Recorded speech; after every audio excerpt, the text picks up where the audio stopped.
ter um diagnóstico preciso, saber que tipo de dor eu tenho, né? Como manejá-la. E o nosso desafio na consulta, eu sempre digo, é que tipo de dor eu me deparo, né? De onde vem essa dor? Então, a partir do momento que você Que entra numa volar avaliação... é esse? Olá, pessoal. Bom dia, boa tarde, boa noite. Meu nome é Monize Carvalho, sou host do podcast Papo de Molar, junto com a Marcela Azevedo. Oi, gente. E hoje nós estamos com um convidado incrível, o professor Eduardo Januzzi. Ele é cirurgião dentista, mestre e especialista em dor e DTM, especialista em prótese dentária, periodontia, implantodontia e tem um currículo gigantesco que, se a gente for ficar falando aqui tudo, vai acabar com o tempo do nosso podcast. Então nós vamos resumir. E já que vamos falar sobre DTM, Januzzi, gostaria de te perguntar. Eu falo que quando eu comecei minha especialização como professor, eu falava assim, gente, eu achava que eu sabia tratar DTM até começar a especialização. E o que você acha disso? Olha só, primeiro eu quero agradecer o convite, a oportunidade de estar aqui dividindo esse momento com vocês. Para mim é uma alegria, uma honra, tá? E muito interessante esse aspecto dessa pergunta, porque quando a gente avalia outros colegas, né, outros profissionais, no sentido de avaliar, quando você recebe em uma aula, em um contexto, até mesmo um bate-papo, a gente ainda tem aquele histórico, né, da disfunção temporomandibular está muito relacionada com a oclusão. Na verdade, a oclusão tem o seu papel, tem a sua contribuição, mas hoje uma contribuição pequena frente a outras condições, sendo que é uma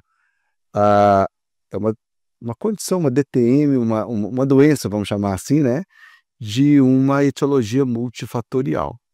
Então a gente não pode ter o olhar todo voltado só para os aspectos oclusais, como a gente ainda vê, mas a gente compreende isso pela nossa própria formação.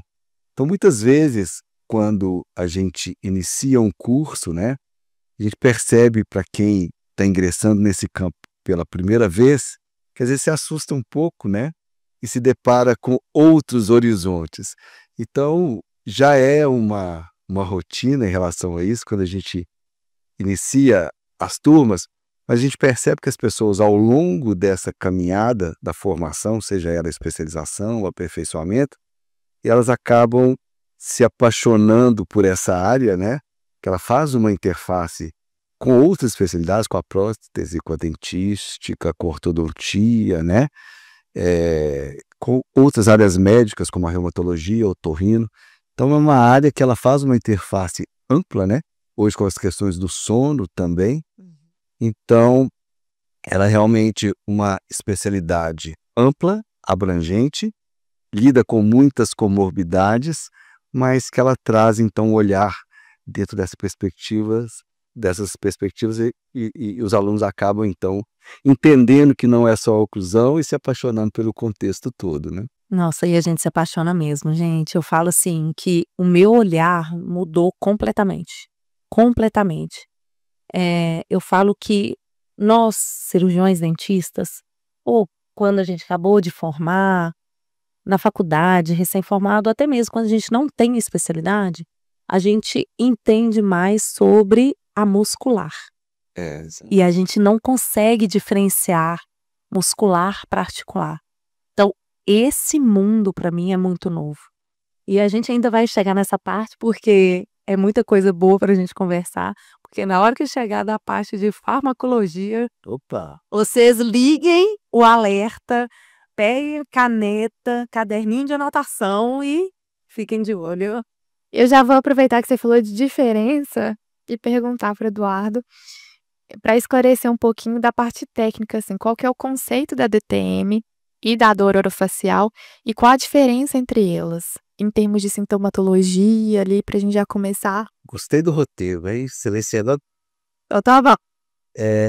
A gente precisa entender bem, né? A disfunção temporomandibular, ela envolve alterações na própria TM, na musculatura mastigatória e nas regiões que fazem correlação com, por exemplo, a coluna cervical, né? Então, normalmente a gente resume assim que é a alteração, a dor orofacial, dor cabeça-pescoço. Mas existem DTMs que elas não promovem um tipo de dor orofacial. Por exemplo, estalido puro e simples, é uma alteração biomecânica, é uma DTM, mas não é uma dor orofacial. Já você tem, por exemplo, uma dor muscular, é uma DTM e é uma dor orofacial, né? Por exemplo, uma dor dos músculos da mastigação. Então, essa separação e esse entendimento ele é muito importante. Também é importante você entender a diferença de uma dor crônica, de uma dor aguda, as repercussões disso, o impacto, né? Por exemplo, no sono, onde é que a dor aguda pode trazer aí uma intervenção, um reflexo, a dor crônica e, por exemplo, uma fragmentação do sono, o que pode vir em conjunto com isso? Por exemplo, o próprio bruxismo do sono, né? Então, fatores psicossociais, isso impacta muito. Hoje tem um olhar muito voltado para a parte comportamental, né? Associação com isso, por exemplo, com o bruxismo de vigília. Então, é realmente uma parte abrangente e o dentista precisa estar preparado para poder fazer um bom diagnóstico, né? Então, tem uma frase do Oxon que é assim: todas as vezes que você tem uma dúvida no diagnóstico, volta ao básico, né? Avalie bem uma boa tomada de história, um bom exame físico. As imagens hoje cresceram muito, né? O aspecto das DTMs articulares, uma tomografia de boa qualidade, uma ressonância de boa qualidade, isso te dá uma percepção muito boa para um correto diagnóstico. E a tomada de decisão, ela é em cima de um bom diagnóstico, né? Então isso é relevante. Maravilhoso. Não é?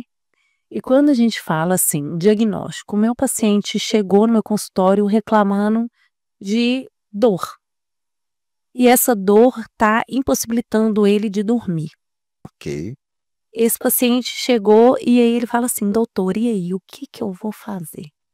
Qual seria mais ou menos a conduta que nós dentistas precisamos caminhar com esse paciente?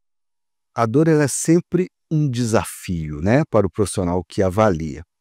Para o paciente, dependendo do tipo de dor, ela pode ser uma dor desesperadora, né? Então, se você tem, por exemplo, uma dor neuropática do tipo uma neuralgia trigeminal, esse paciente, ele muitas vezes pensa no suicídio.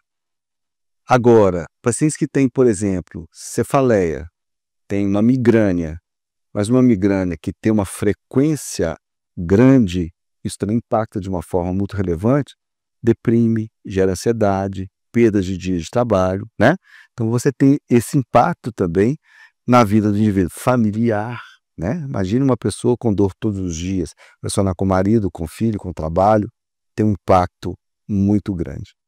E tem um tipo de dor como a DTM, que é uma dor que piora com função, mas é uma dor que se você ficar quieto, ela está ali, você convive com ela. Mas depende do tipo de dor, né? Se você tem, por exemplo, uma dor causada por um deslocamento do disco, que leva a uma limitação de abertura, que tem um travamento articular. As funções: falar, mastigar, deglutir, ou seja, isso traz um impacto na vida dessa pessoa também, mas não é uma dor desesperadora, como, por exemplo, uma neuralgia trigeminal. Então, ter um diagnóstico preciso, saber que tipo de dor eu tenho, né? Como manejá-la, e o nosso desafio na consulta, eu sempre digo, que tipo de dor eu me deparo, né? De onde vem essa dor? Então, a partir do momento que você entra numa avaliação, essas são as respostas que precisam vir. Quem é, né? Que tipo é e como eu posso contribuir no controle dessa condição. Então, acho que esse é o nosso desafio. A gente anota aí, porque a gente já tem a sequência aqui prontinha que o Januzzi falou. E, doutor Januzzi, a questão de ser um tratamento multidisciplinar. Quem entra aí? Quais são os... A equipe, né? Eu vou fazer aqui um comentário delicado, mas ético. Eu sou muito dependente da minha equipe, né? E eu tenho uma dificuldade com isso para qualquer outro lugar que eu vou. Por exemplo, eu atendo em Portugal, né? Faço curso lá, mas faço clínica também. Portugal tem um conceito diferente nosso, né? Tem muito médico de família. Então, o médico de família faz um pouco de tudo, né? Mas é difícil você achar o reumatologista, um fisioterapeuta que trate só com disfunção temporomandibular. Hoje a gente conseguiu construir isso lá. Mas, por exemplo, eu tenho dificuldade de um neuro que seja cefaliatra e que faça psiquiatria, como eu tenho aqui. Então, isso faz toda a diferença na equipe, né? Então, hoje a gente precisa de uma equipe bem treinada, que seja homogênea, tanto no diagnóstico quanto na filosofia de trabalho. Então, a gente diz que é uma abordagem multi e interdisciplinar, né? Então, você fica muito confortável quando você já tem uma equipe que você trabalha 20 anos com ela, né? E, eventualmente, você tem que manejar profissionais que não são da sua equipe. Então, hoje, por exemplo, até o pessoal da bucomaxilo é o pessoal que tem já uma capacitação dentro da mesma filosofia de trabalho. E aí eu me sinto muito confortável, porque hoje, basicamente, toda a equipe é uma equipe que já foi aluno, que já passou por mim, que trabalhou junto, então já está todo mundo alinhadinho. E quem não é da equipe, eu só tenho uma pessoa hoje que não foi da equipe, que é o Maurício, que trabalha com imagem, mas trabalha comigo há mais de 20 anos. E a gente escreve junto, faz muita coisa junto, então a gente pensa muito igual, né? Então, a equipe hoje, né? Você ter o otorrino, você ter o neuro, você ter o fisioterapeuta, você ter o médico do sono, você ter o pneumo, né? Você ter toda a equipe, o fono. Então, isso é importante que todos estejam mais ou menos alinhados, mais ou menos não, muito alinhados em relação a isso. Comunicação também, né, para tratar o paciente ali de forma integral é fundamental, né? É muito. Faz a diferença. Uhum. Né? Faz. E eu vou falar que hoje, antes de vir, eu estava atendendo o paciente na hora que você está falando assim, a gente entender de onde vem essa dor e por que ela vem. Eu estava atendendo o paciente, era o último paciente do dia, e ele falou assim, nossa, Monize, eu aqui, ó, de ficar com a boca aberta para fazer o atendimento, tá doendo. Aí eu falei assim, então vamos escutar o paciente. Eu falo que a gente tem muita dificuldade em escutar. É uma coisa que a gente precisa aprender, porque eu não precisei fazer muitas perguntas. Eu falei assim, então me fala um pouquinho de como foi sua rotina. E aí ele começou a falar, e eu sei que ele é atleticano. Eu falei, já sei que ontem teve jogo, e aí já fica agitado, hiperestimulamento, né? Eu falei, como que será que deve ter sido esse sono? Porque toda vez que a gente fala muito sobre a higiene do sono, né? Eu falo assim, olha, evita ficar mexendo no celular, assistir um filme de terror, coisas que estimulam. Jogo de futebol me estimula muito. Se eu vou ao Mineirão, eu vou dormir, na verdade, eu vou relaxar 2 horas da manhã, se o jogo foi 9h30 da noite. Então, assim, tudo que super estimula, né? Se teve uma derrota, né? Deita e não dorme. Deita e não dorme. Você fala, por que não passou aquela bola? Mas a gente escutar o nosso paciente para entender de onde vem a dor. E às vezes, se você tem uma escuta boa, né? Ele te entrega o diagnóstico ali. Ele já te dá todas as palavras chaves para você poder trazer ali uma hipótese diagnóstica inicial, né? A escuta é muito importante em tudo, né? Em tudo. Eu vou deixar uma perguntinha que eu tô aqui, ó. Tá coçando para fazer, mas vou esperar mais um pouquinho. Já faz. Uma pergunta. Todo paciente vai precisar de placas de bruxismo? Não. Ok? Você me fez lembrar, parte da minha formação eu fiz com o professor Gary Hare, dos Estados Unidos, e por acaso eu me lembrei muito aqui desse projeto. O Gary, o meu filho mais velho, tem 25 anos, e o nosso primeiro contato, o Kaique tinha menos de 1 ano. E um dia a gente estava aqui em Belo Horizonte, o Gary estava com o Kaique no colo, a gente tentando conversar, ele querendo aprender a falar português, ele falou, não quero falar com ele, quero falar com ele. Esse é meu nível de português, eu tenho que falar, tá, tô dentro. E ele tem uma frase que é assim, ninguém nasceu com síndrome de deficiência de acrílico. Então nem todo mundo precisa de placa. Placa tem indicação, tempo de utilização, efeitos desejados e efeitos indesejados, né? Então, placa para todo mundo é meio síndrome de deficiência de acrílico, né? Então, marquei isso aqui como uma resposta inteligente, né? Muito. há 25 anos atrás, né? Eu acho que hoje está mais atual ainda, né? E ele foi presidente da Academia Americana de Dor Orofacial. Hoje ele é o diretor da Universidade de New Jersey do Centro de Dor Orofacial. Então, um cara super diferenciado, sabe? Então, achei que essa foi uma boa resposta que até então eu repito com muita frequência. Maravilhosa, diga-se de passagem. E agora Gente, né? a gente falou um pouquinho de opções de tratamento, né? Das placas. Entrando agora nos tratamentos, quais são as opções que a gente tem para tratar? Ó, eu volto na minha fala inicial, depois de diagnóstico, né? Se você tem um paciente, por exemplo, de neuralgia trigeminal, a primeira indicação é o tratamento farmacológico, né? Então a gente tem que identificar o problema. Tem uma indicação cirúrgica para os não responsivos, sim, sabendo que a cirurgia ela tem aí uma margem significativa de sucesso. Quando eu penso em disfunção temporomandibular, eu tenho que dividir que tipo de DTM ele apresenta, né? Nos problemas articulares, e aí hoje a gente tem aí um olhar muito voltado para a doença articular degenerativa, né? A gente tem aí muita opção que a gente não tinha um tempo atrás, né?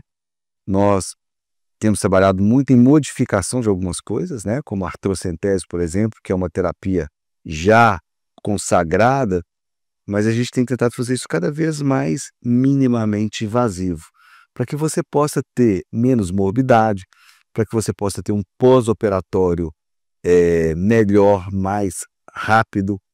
E o paciente hoje ele consegue fazer o procedimento e voltar para a rotina dele, né? Isso é muito importante. Então a gente tem artrocentese, viscosuplementação, nós temos a parte aí dos hemoderivados, né? Como por exemplo a PRF. Então tem aí muita opção terapêutica para os processos degenerativos. Hoje a própria artroscopia ela caminhou muito para ser menos invasiva, e a gente pode trabalhar hoje tanto em compartimento inferior quanto em compartimento superior. Nosso grupo contribuiu muito para isso, né? Com publicações inclusive recentes em revistas de grande fator de impacto, como é a Scientific Reports, que é um braço da Nature. Então isso trouxe uma visibilidade muito grande para o nosso grupo, sabe? E a gente tem trabalhado muito com isso. Por exemplo, o reflexo disso foi fazer uma parceria junto com o Miguel de Pedro, vai estar falando amanhã para a nossa turma pela manhã, vai falar um pouquinho de boca ardente, né? E vai falar sobre laser em DTM, dor neuropática, e vai falar um pouquinho de dor nociplástica. Então são conceitos relevantes e a gente tem feito um trabalho multicêntrico de pesquisa com esses grupos, né? Portugal, Espanha e Brasil, nosso grupo. Então a gente tem feito esse intercâmbio de produção científica.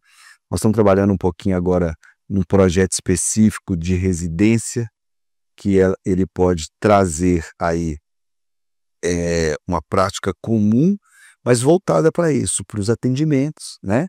Então nós temos hoje uma parte farmacológica relevante que a gente pode trabalhar com os pacientes de dor crônica, entender a correlação disso com o sono. A apneia obstrutiva do sono, por exemplo, ela te limita com algumas prescrições, né? Quando você tem aí o paciente de cefaleia em comorbidade com DTM, eleger os fármacos que podem te ajudar tanto na profilaxia das cefaleias primárias, como a cefaleia do tipo tensional, a migrânia, como também na dor crônica musculoesquelética.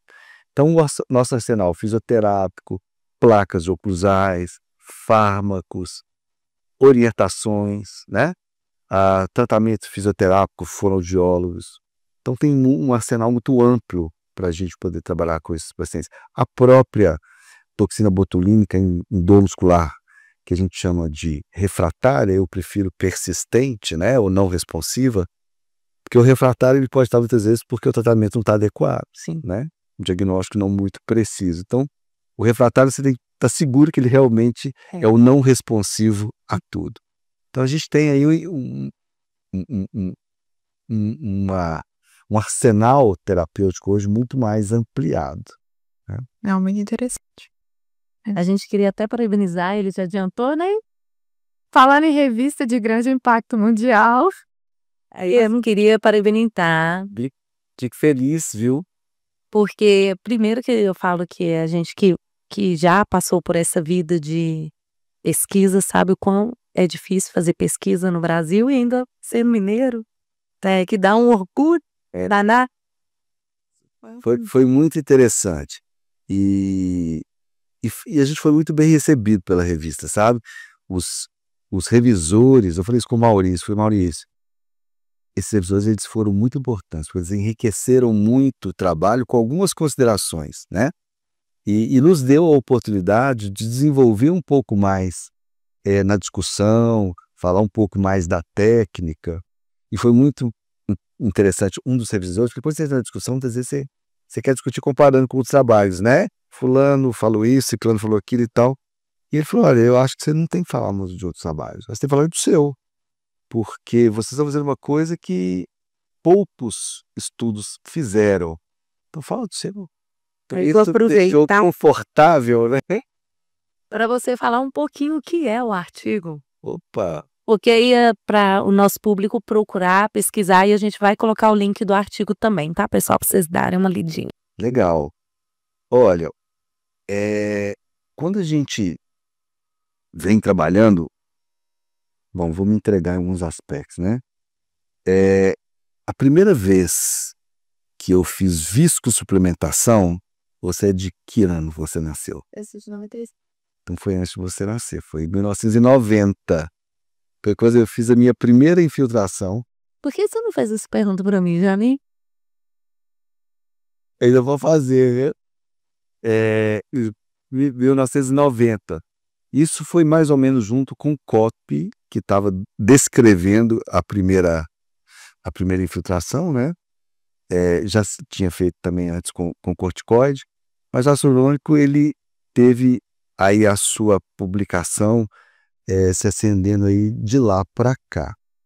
E todo mundo trabalhava com compartimento superior, você não tinha um arsenal de produtos tão amplos, tão grandes como hoje você pensa em peso molecular, outras coisas assim.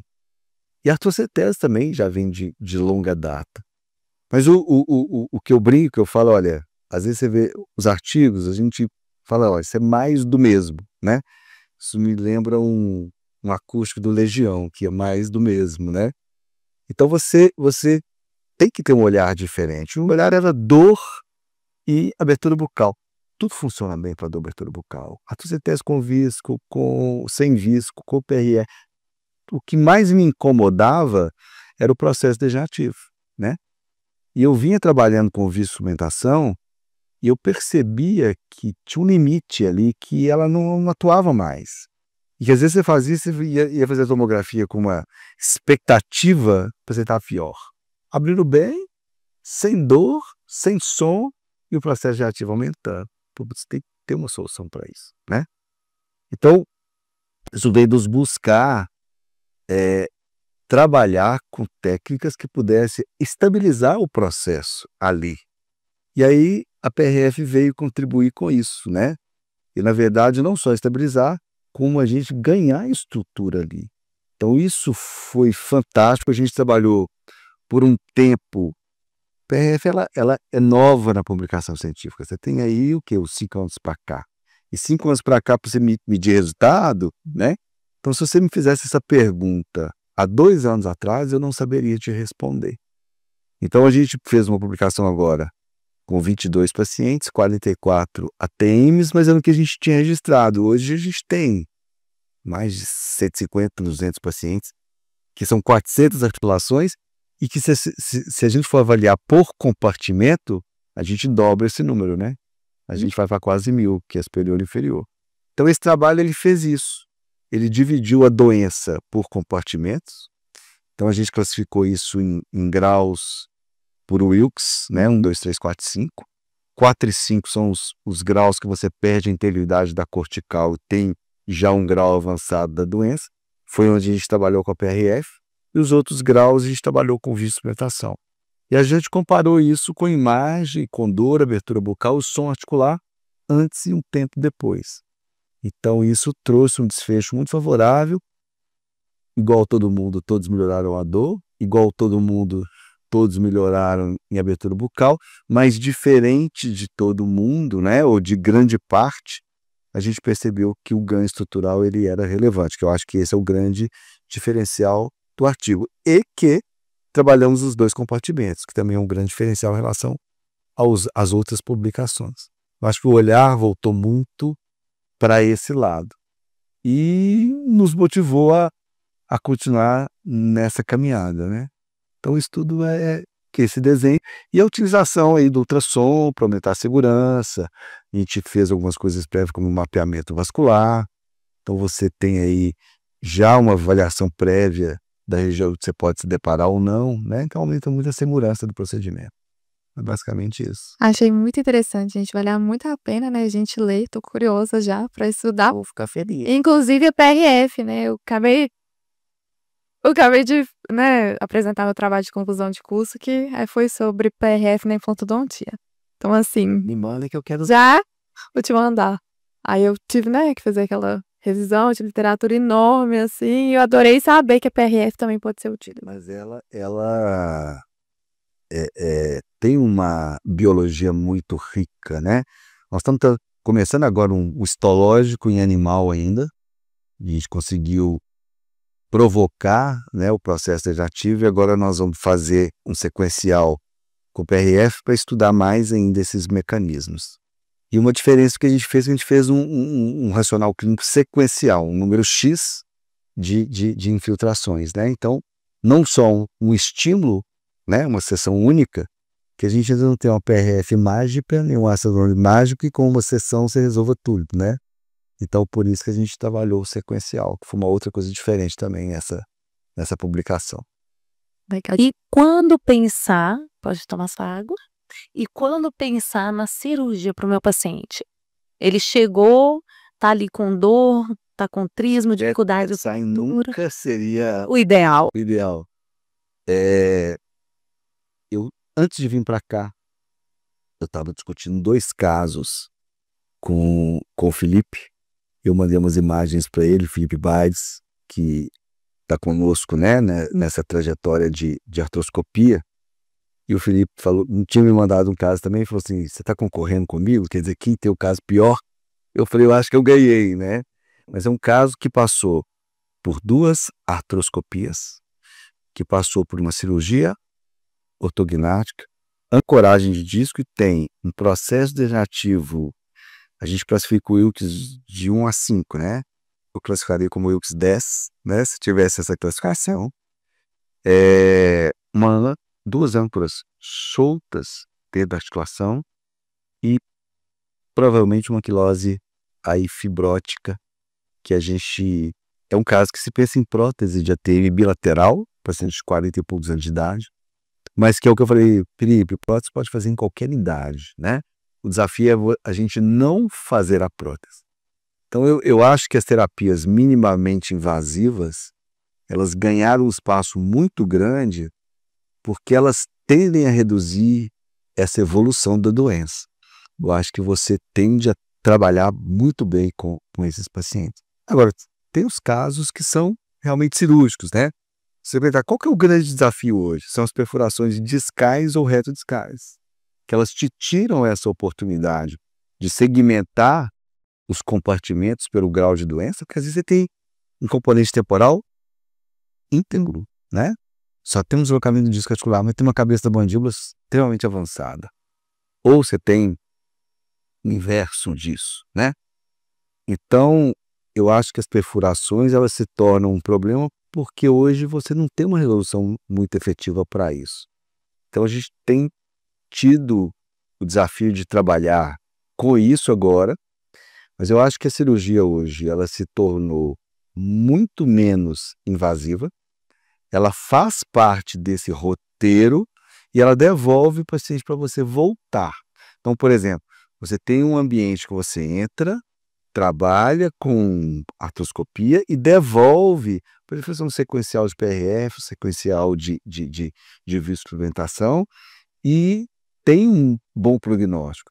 Então não é ir para a cirurgia e nunca mais voltar, né? Ou até mesmo o raciocínio desses casos com uma cirurgia aberta. Então, eu seguro muito os pacientes que vão para a cirurgia ou estão naquele limite entre a cirurgia e não cirurgia, para esgotar o que realmente poderia ser feito aqui no mais minimamente vazio.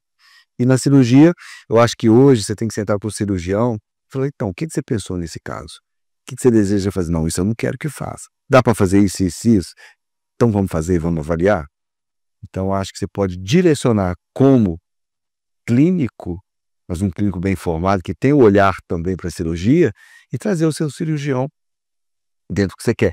Como, por exemplo, a implantodontia faz com a prótese, né? Que tipo de prótese você vai fazer aqui? Né? Esse implante tem um bom posicionamento? Você vai fazer uma prótese cimentada, parafusada? Qual o sistema que você vai utilizar aqui? Né? Que tipo de oclusão você vai fazer aqui? Esse dente participa da guia, não participa?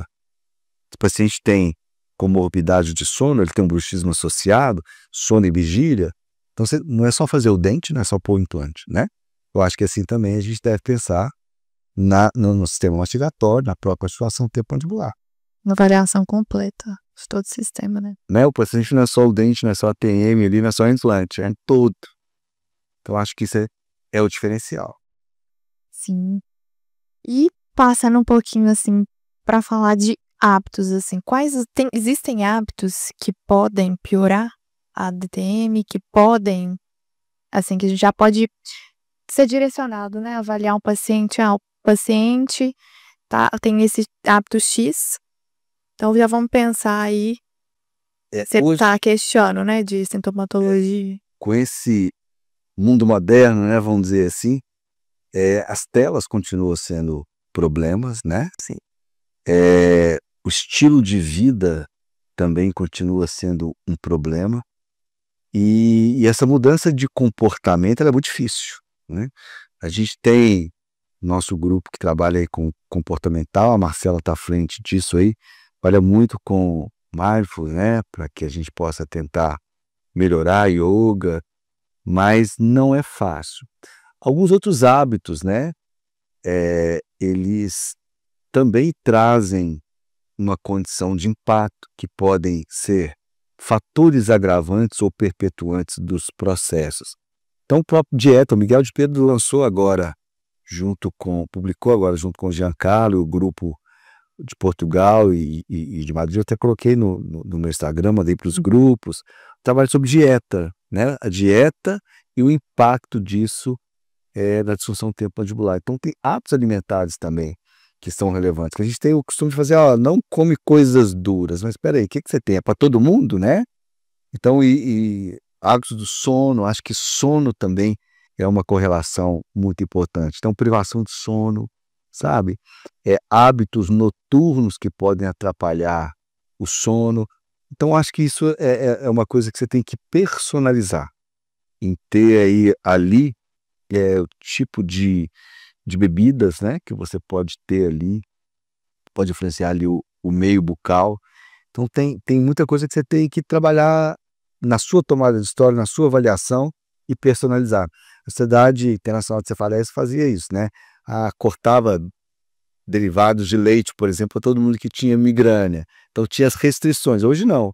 Hoje você personaliza. O que promove, o que deflagra a sua migrânia? Então é só o que deflagra.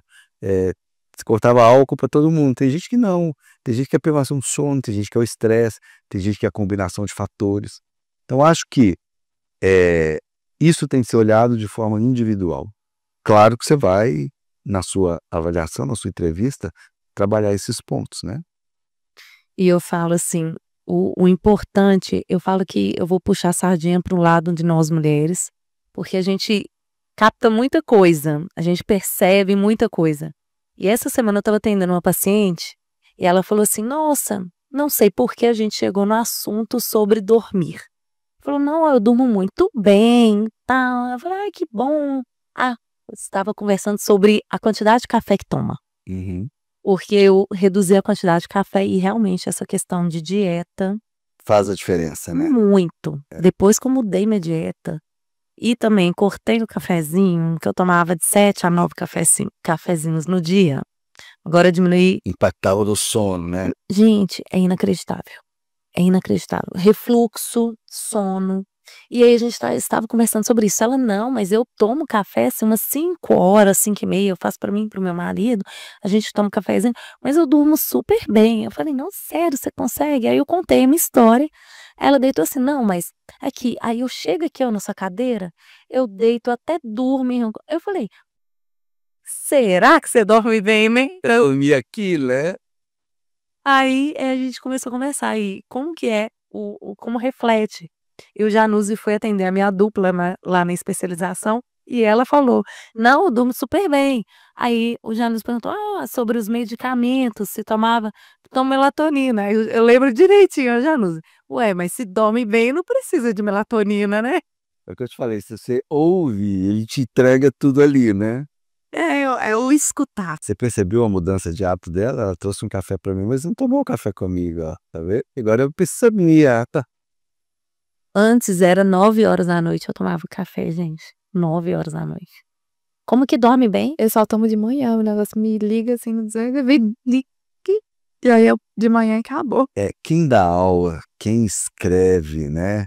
Quem tá nesse meio acadêmico, às vezes, toma um café, né? Então você vai criando aquele hábito. O café, eu, por exemplo, eu gosto do cheiro, eu gosto do sabor, né? E eu gosto do efeito da cafeína. Então, assim, eu também tomo 5, 6 ao dia, mas eu tento me limitar a um horário mais cedo. Hoje, por exemplo, eu tô de jet lag. Eu cheguei ontem de viagem, tava em Portugal, lá são 2 da manhã. E por isso eu queria agradecer imensamente você estar aqui com a gente hoje. Sim, é uma honra. Pra estar aceso aqui, né? Tá, falei, dá um cafezinho que é boa. Ativar a vigília.